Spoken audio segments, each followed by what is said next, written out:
Hi, this is Matt Baker. Welcome to episode 5 in my series on who was Jesus really.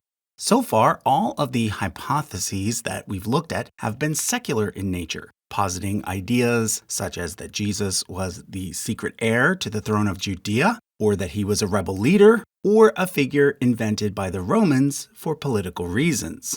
Well, today's video is going to take a look at a religious perspective instead, but not the one that you're probably familiar with.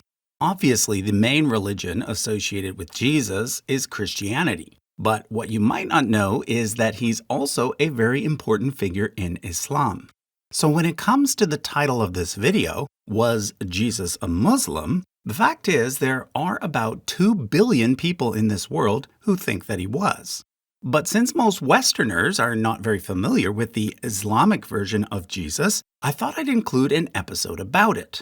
Once again, my goal is not to try and convince you that this or any other perspective that we've covered is the correct one. Instead, my goal is to simply broaden your understanding of the context in which academic discussions about Jesus take place.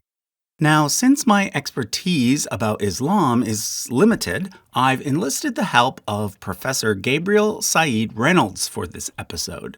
He teaches Islamic studies at the University of Notre Dame, but also runs the YouTube channel Exploring the Quran and the Bible, which you'll definitely want to check out using the link in the description. Throughout the video, I'll be showing clips of Professor Reynolds explaining how Jesus is understood in Islam. Now, if you're the type of person who likes hearing different perspectives on things, you should definitely be using Ground News. Ground News is a website and app that lets you look at what's happening in the world today from a variety of different angles. You see, for every major news story that breaks, they give you access to dozens, sometimes hundreds of sources, so that you can compare how events are being reported across the political spectrum, as well as in different parts of the world. For example, they recently gathered over 400 articles about Cardinal Pizzaballah's visit to Gaza after an Israeli shell hit the only Catholic church there, killing 3 and wounding 10. Sources on the right were more likely to highlight the claims that the hit was accidental, whereas sources on the left were more likely to suggest that the hit was deliberate. In order to help you decide which sources to trust, Ground News gives you charts like this one. Using third-party rankings, they show you how factual each source is, where each one fits on the political spectrum, and even how each news organization is funded. As you can tell, I really like Ground News. But do you know who else does? The people who give out the annual Nobel Peace Prize. In fact, the Nobel Peace Center called Ground News an excellent way to stay informed, avoid echo chambers, and expand your worldview. So don't wait. Subscribe now by going to ground.news/charts or by using the link in the description or pinned comment. Be sure to use my link so that you can save 40% off unlimited access to their Vantage plan. Okay, so back to the issue of whether or not Jesus was a Muslim. Let's start out by addressing the question, what is a Muslim? Well, I think most people would say a Muslim is a follower of Islam, Islam being the religion that was founded by Muhammad around the year 610. However, according to Islam itself, this is not the correct definition. In the Islamic perspective, a Muslim is simply any person who submits to God, or Allah. This means that there were Muslims long before the arrival of Muhammad, such as Jesus. Here's how Professor Reynolds explains it. Muslims will often say that Jesus himself was a Muslim, and that sort of statement is important because it illustrates something about Islam and the Islamic view of God's relationship to humanity, namely that God sends prophets to model or exemplify both how to worship God and how to behave, how to be submissive to God's laws. The word Islam means submission. The Arabic verb is aslama. A Muslim, that's an active participle, is one who submits. So God alone is Lord. The Arabic word is Rabb. And Jesus, like all humans, is a servant or slave. The Arabic word is abd. Jesus calls himself an abd of God, a servant or slave of God in chapter 19. Elsewhere in chapter 3 of the Quran, or Surah 3 of the Quran, the declaration is very clear that true religion with God is Islam, but probably there it means submission. So true religion is to submit to God, to worship God as God instructs us to worship Him, and to obey God's laws. And that is why Jesus is a Muslim from the perspective of Islam, because he submits to God. Now, in the Islamic view, Jesus was not only a Muslim, meaning one who submits to God, but also a prophet sent by God to guide a particular group of people. Traditionally, it has been said that there were around 124,000 prophets. However, only 25 are mentioned by name in the Quran. If we take a look at the family tree of Islamic prophets, you'll notice that it looks a lot like the family tree of the Bible. The names are a bit different because they're in Arabic, but basically it's the same people. So instead of Abraham, Isaac, and Jacob, it's Ibrahim, Ishak, and Yaqub. And instead of Moses, it's Musa. In the Islamic view, all of these Bible characters were Muslims. Again, that just means one who submits to God. And they were also all prophets of Islam, including Jesus, who in Islam is known as Isa. Now, if we move over to this sidebar here, we get a chronological list of the 25 prophets mentioned in the Quran, as well as the location that each prophet was sent to. Isa, or Jesus, was sent to Banu Israel, which means the children of Israel. Here's what Professor Reynolds has to say about God's mission to the Israelites. Clearly, the Quran sees the prophet, such as Jesus, coming to a particular people and not only teaching that people that there is one God or how to worship that one God, but also that God imposes a law upon humanity. This is really central to the Islamic view of the relationship between God and humanity. This idea of imposition of the law in Quran chapter 3, verse 50, Jesus himself declares that he's come to confirm the Torah. This is an Arabic word coming from the Hebrew word Torah, but also to make permissible. There's a verb there related to the noun halal, which some folks may recognize. So Jesus says, I've come to make permissible some of which was forbidden.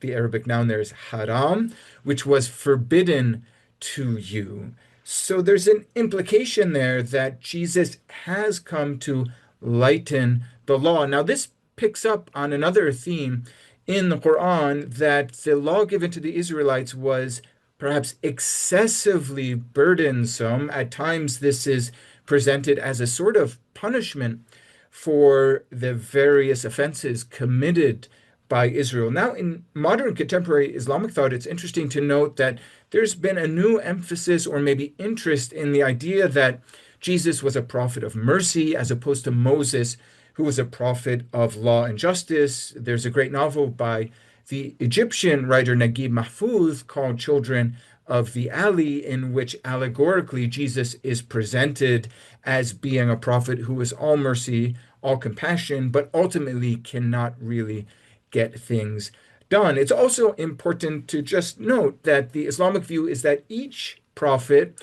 has a particular sort of instantiation of God's divine laws. So under Islam today, one follows the law of Muhammad, but for earlier prophets and earlier peoples, things were a bit different in their law. For example, it's conceivable for a Muslim intellectual that Jesus's version of God's law allowed the drinking of wine. So there are some similarities there to the Christian view of Jesus, as well as some differences. For instance, both Christianity and Islam see Jesus as being a very compassionate figure who brought a message involving mercy, forgiveness, and the easing of burdens.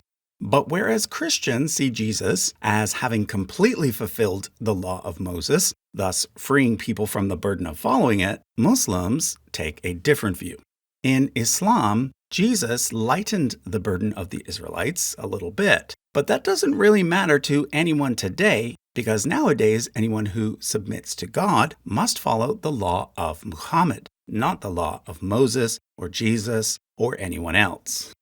Now, for Christians, the reason why Jesus was able to fulfill the law of Moses was because he was God himself in the flesh. And the means by which he fulfilled the law was by dying on the cross. And this is where the Christian version of Jesus and the Islamic version of Jesus really start to part ways. Again, I'll let Professor Reynolds explain. The Quran never says if Jesus died on the cross. All it says in Quran chapter 4, the surah known as An-Nisa, the women, verse 157, is that the Israelites did not kill or crucify Jesus. It does not say that he was not killed. It does not say that he was not crucified. Now, this is interesting because the majority, really the overwhelmingly common view among Muslim scholars is that Jesus, in fact, was not the one who was crucified. Most Islamic narrations, these are even in the classical sources, speak of someone else being physically changed into the likeness of Jesus, and that other person is the one who is taken and crucified. Meanwhile, Jesus, before his death, is taken up to heaven. This is alluded to in the following verse in Quran chapter 4, taken up to heaven by God, body and soul. Now, why do they say this? Because in the verse, chapter 4, verse 157, there's a difficult verb there, shubbiha, which is often interpreted to mean the likeness of Jesus was imposed upon another man. Who was this other man? Who was crucified instead of Jesus? Well, some narrations say it was a friend, one of his disciples, who voluntarily gave up his life in return for a promise of going to paradise. Other traditions, though, say it was a sort of punishment that someone opposed to Jesus, maybe Judas, was taken and, as a punishment, made into the likeness of Jesus so that he would be crucified and killed. There's even an Iranian movie about Jesus made in the early 2000s by a director known as Nader Talebzadeh, who represents Judas being, you see it on camera, he's sort of confronted by a divine light, and then you see his face changing so that he looks like Jesus, and he's taken away in this Iranian movie, crucified and killed, all the while denying reasonably that he is Jesus. One last point about the death or the escape from death of Jesus, which is that it is the common view that Jesus did not die that contributes to the conviction among Muslims that in the end times it is not Muhammad, but it is rather Jesus who will come back, because if he did not yet die, he must return, finish his life, and then die in the end times. So, in the Islamic view, Jesus didn't die on the cross. Somebody else did in his place. Instead, Jesus was able to escape death and was taken to heaven, where he is currently waiting to come back and finish his mission. So, what is that mission? In other words, what is Jesus going to do when he comes back? Well, here's what Professor Reynolds has to say about that. Now, there's one Quranic verse that seems to speak of Jesus as a sign for the end times, and that adds a little more evidence for Muslim scholars to assert that Jesus is the end times prophet. What will he do when he comes back? Well, he will be something like the hero or the champion of Muslim believers. He will defeat a figure who's called Ad-Dajjal, which means the liar. It's not a Quranic term, sometimes called Al-Masih Ad-Dajjal, the lying Christ. And not only that, but he will also carry out anti-Christian actions, specifically killing pigs and breaking crosses. Sometimes certain Islamic narrations will say that he will no longer accept the jizya being that special tax that non-Muslims can pay in an Islamic society in order to basically carry out their lives within their current religion, he will no longer accept that jizya. So he will compel everyone to become a Muslim. Now, a lot of these traditions might have developed within the context of early Islam, where there was a lot of competition with Christians, especially, also Jews, and hence the interest in using Jesus as an anti-Christian figure in these end times narratives. So basically, when Jesus comes back, he's going to convince many Christians to become Muslims and do some other stuff, like help defeat the Antichrist in a big apocalyptic battle. But one thing Jesus is not going to do, according to Islam, is become a king or ruler. You see, in Islam, there is another end-time figure known as the Mahdi, who will be a descendant of Muhammad and who will become the main ruler in the end times. However, despite this, the Quran does refer to Jesus as the Messiah. So why is this? Once again, let's listen to Professor Reynolds. It's often noted that the Quran calls Jesus in Arabic El-Masih. Even if you don't know Arabic, you can recognize that that sounds a lot like the English word Messiah. In fact, both Arabic El-Masih and English Messiah are derived ultimately from the Hebrew word Mashiach, namely Messiah, which becomes in Greek Christos, and Christ, which ultimately mean the same thing, the anointed one. Now, within a Jewish view of religion, the Messiah is connected to the legacy of King David, but also to particular hopes for the triumph of the people of Israel, and perhaps the restitution of temple worship as well, ultimately after the destruction of the second temple in 70 CE. Now, why does the Quran refer to Jesus as Al-Masih? Is it even right to translate that word as Messiah? In fact, Islam does not have an element of its view of God's relationship to humanity in which the people or the believers are waiting for some sort of redemption, restitution, or atonement that is then subsequently established or accomplished by Jesus. It's not for that, clearly, that Jesus is called El-Masih. In Islam, Jesus is a prophet who delivers a message and sets an example. So it's most likely that the Quran calls Jesus El-Masih simply because that had become almost a proper noun, that is, a second name for Jesus in late antiquity at the time when the Quran was proclaimed. Now, later Muslims do come up with explanations based on the Arabic meaning of the root, that is MSH, meme, sin, ha. So they'll say, well, that has to do with rubbing, or possibly with like anointing with oil. But usually it's not connected with any sort of kingship, but particularly with, for example, the rubbing of Jesus's feet on the land, because he would walk around so much. Okay, so even though Jesus is called the Messiah in the Quran, it really has no relation to either the Jewish concept of the Messiah as a future king, nor the Christian concept of the Messiah as the Son of God who takes away the sins of the world.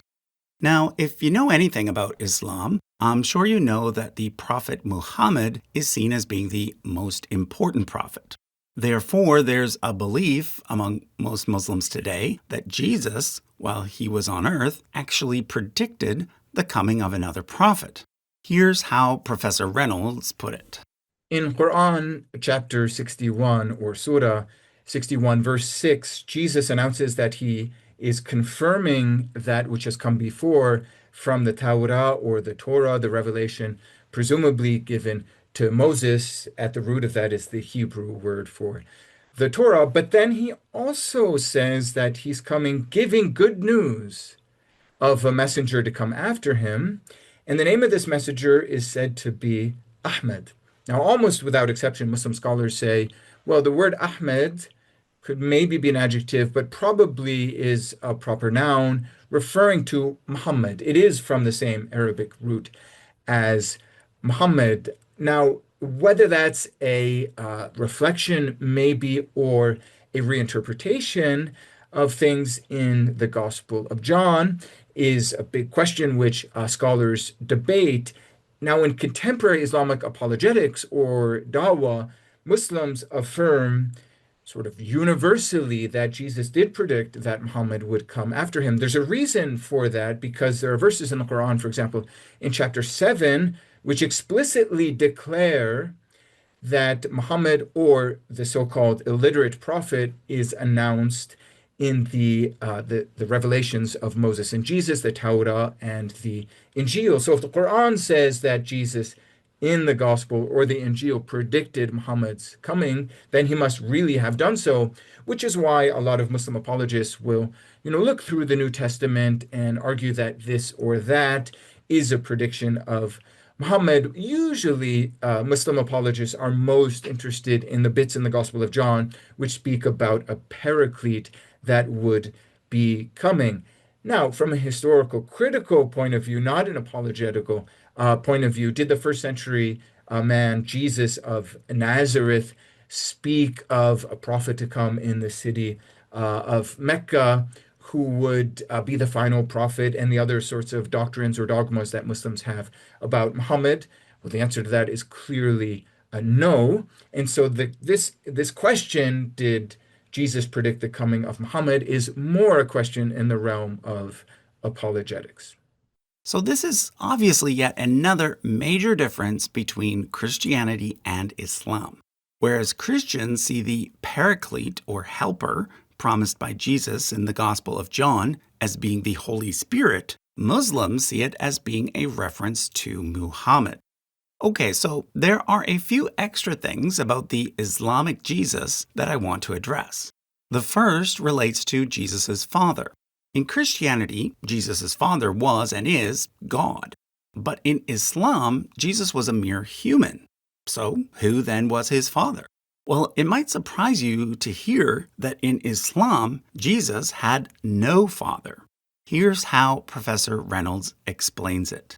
The Quran affirms the virgin birth both in chapter 3 and chapter 19 of the Quran, chapter 3 called El Imran, which is connected to the family of Mary, in chapter 19, which is simply called Maryam, chapter or Surah 19, so Surat Maryam, that is the chapter or the Surah of Mary. In both of those places, there are different ways of defending the virgin birth. In Quran chapter 3, we have a couple of verses which are close to what one finds in the Gospel of Luke, and there it's pretty clear. It suggested that no man has touched Mary. In Quran 19, there's a different sort of strategy connected maybe to some apocryphal New Testament traditions in which the newborn Jesus miraculously speaks out. Mary has said she won't speak, but the baby, that is the newborn Jesus, speaks out to defend the innocence of his mother against the apparent accusations of her people of fornication. Now, if the Quran affirms the virgin birth, what does that mean? How does it see the father of Jesus? Well, one thing one can deduce or conclude is that the Quran does not call Jesus the Son of God. In fact, in Quran chapter 9, verse 30, the Quran sort of criticizes, even condemns the Christians for calling Jesus or the Christ Son of God. But the Quran does say that God created Jesus from his own spirit. That is, the Quran declares that God breathed of his spirit into Mary in order to create Jesus. Elsewhere, the Quran speaks of God creating Jesus instead by his word, in fact, the Arabic word, a specific word, which is kun, that is, be. Very interesting. So these things seem to make a particular connection between God and Jesus, especially the element of the Spirit, the breathing of the Spirit into Mary. But the Quran, theologically, and maybe because of polemics, will not call Jesus Son of God. It will not call any person son or daughter of God. Now, there's one more thing to add here, which is important. That is, in the same verse where it speaks of the creation of Jesus from the word be, the Quran makes a parallel between Jesus and Adam. It says that God created Adam from dirt and from this word be, and consequently, God would be able to create Jesus as well. This does not redound to any Christian teaching of the incarnation or the divinity of Jesus. That the Quran builds this argument that is forming a parallel between Jesus and Adam suggests that Christians were around making the case for the divinity of Jesus based on the idea that he had no human father, therefore he must be son of God. In other words, this verse in Quran chapter 3 speaks to a competition that already existed between this new community, the community around a new prophet, and Christians. So even though Muslims do believe in the virgin birth, once again, it's important to remember that they absolutely do not believe in the divinity of Jesus. For them, saying that God created Jesus with a breath by his word is no different than saying that God created Adam with a breath by his word. So from a genealogical point of view, the Jesus of Islam had only one parent, his mother, Mary. However, the Quran does mention the name of his grandfather, in other words, the father of Mary, and that name is Imran. Now, in the Hebrew Bible, the only person named Imran, or Amran, who has a daughter named Mary, or Miriam, is Amran, the father of Moses and Aaron. This has led some anti-Muslim apologists to claim that the Quran has everything mixed up. In other words, that whoever wrote the Quran didn't know what they were talking about, and that they placed Jesus and Mary at the same time as Moses. Well, here's what Professor Reynolds has to say about that claim. Quran chapter 3 is named the family of Imran. Now, who is this Imran? One of the very few cases in which a chapter of the Quran is named after a person. There are a few others. Mary is, traditional title of chapter 19. It's a chapter named after Jonah and even of Muhammad. But who is this Imran in chapter 3? Well, the Quran seems to suggest that Imran is the father of Mary, the mother of Jesus. Now, Christian tradition calls the father of Mary Joachim. It's a name that appears already in some early apocryphal sources. So why is the Quran calling instead the father of Mary Imran? Well, we may have a hint at this because in Quran 19, we find a narrative in which the people of Mary speak to her as sister of Aaron. Now, this seems to correspond to what we find in the Hebrew Bible or Old Testament, not about Mary, the mother of Jesus, of course, but about Miriam, or Mary, it's a Hebrew form of Mary, Miriam, the sister of Aaron and Moses, of course, and also the daughter of Amram in Hebrew. So was there some sort of confusion? Did the author of the Quran confuse Mary, the mother of Jesus, with Mary or Miriam, the sister of Aaron and Moses and the daughter of Amram? Well, it's really hard to know. There's no compelling way to sort of get in the mind of the Quranic author and see if there was some confusion there. Different scholars have made the case, sort of defending the Quran, that no, there's something typological going on here. There's an interest in the Quran's author of associating Mary with Aaron because of the connection between Mary and the temple, something we do find in Quran 3. And so this question then of perhaps calling her the sister of Aaron because Aaron traditionally associated with the priesthood in Judaism, it's possible as well, but we don't find any compelling proof in the Quran itself. What we do find in the Quran generally is a sort of interest in figures not really for their place in a particular moment in history or particular geographical context, but for building sorts of arguments defending the Quran's vision of God and God's prophets. And so consequently, one could almost say that the historical question of exactly who Mary, the mother of Jesus, was is not of interest to the Quran. Finally, I want to address the name Isa. Like I said at the beginning, Isa is what Muslims call Jesus.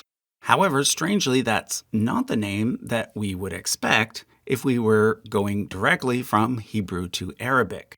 In Hebrew, the name Jesus is Yeshua, which translates into Arabic as Yeshua. Indeed, that's the name that Arabic Christians use for Jesus. So why then does the Quran use the name Isa? Could it be that Isa is not even Jesus after all? That he's a totally different prophet? One last time, here's Professor Reynolds. The Quran very intriguingly uses the name Isa for Jesus. Now, why is this intriguing, this name Isa? Well, first of all, Christian Arabic speakers refer to Jesus not as Isa, as Yeshua. Now, you might say those two names sound really similar, but they're actually in sort of, etymological or technical linguistic sense, not very similar at all. Isa, the Quranic name, has a consonant, Ain, this consonant that doesn't exist in English at the beginning of the word, whereas the Christian Arabic form has it at the end, Yeshua. And those things don't just flip around from the beginning of the word to the end. Isa indeed seems to be an entirely different name. Yeshua is clearly connected to the Hebrew form of the name Yeshua, and almost every other Semitic language, for example, Syriac or Ethiopic, follows the Hebrew, and that can be seen in a less direct way in the various names you have in non-Semitic languages, which are often connected to the Greek form of the name Jesus. So why would the Quran use this different name? Could it even be that the Quran really does not speak of Jesus at all, but presents a new figure, Isa? And when we translate that name, or maybe render that name into English, we shouldn't render it as Jesus, just keep it as Isa. Well, there's a lot of connections that are in common around this figure of Isa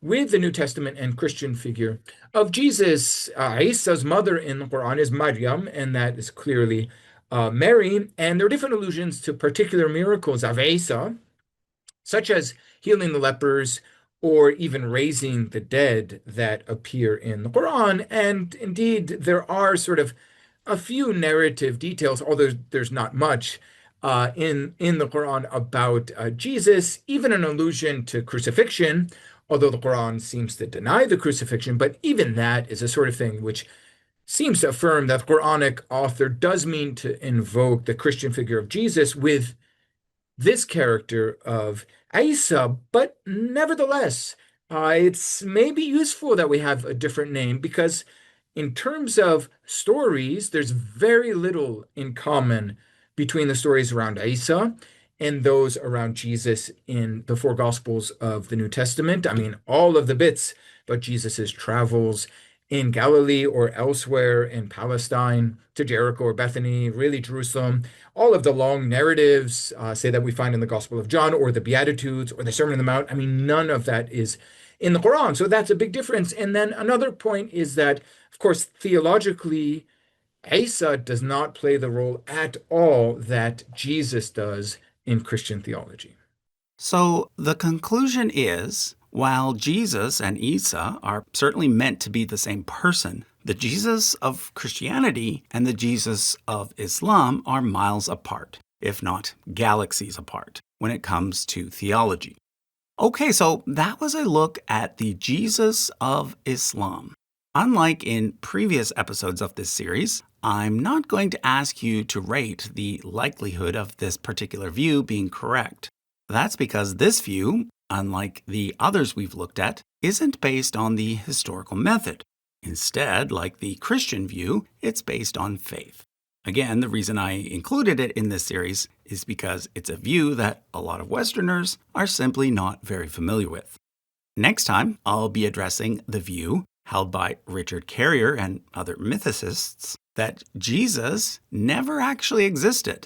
So stay tuned for that one. Until then, be sure to check out Ground News using the link in the description or pinned comment. Thanks for watching.